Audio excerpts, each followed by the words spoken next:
El ingeniero aragonés José Emilio Gimeno ha recibido este viernes la Medalla de Oro del Mérito al Trabajo. Nacido en 1940 en la localidad de Ibdes, Gimeno ha desarrollado su actividad profesional en la ingeniería y la obra civil. El mérito en el trabajo debe ser en este instante el motor que a todos nos ponga en funcionamiento para conseguir superar los problemas que nos afectan. Solo trabajando, según mi opinión, se sale de esto.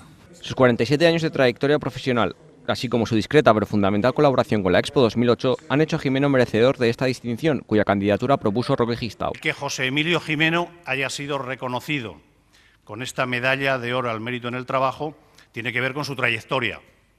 Esta medalla no se da a nadie de 30 ni de 40 años, se da a personas ya que han hecho una trayectoria, que tienen un recorrido profesional importante y que además, bueno, pues tienen algún hecho concreto que de alguna manera los hace especialmente merecedores, y ese es el caso de José Emilio. Una trayectoria brillantísima y su participación en la Expo. Así, Gimeno une su nombre al de aragoneses como María de Ávila o José Antonio Labordeta, que también poseen esta condecoración.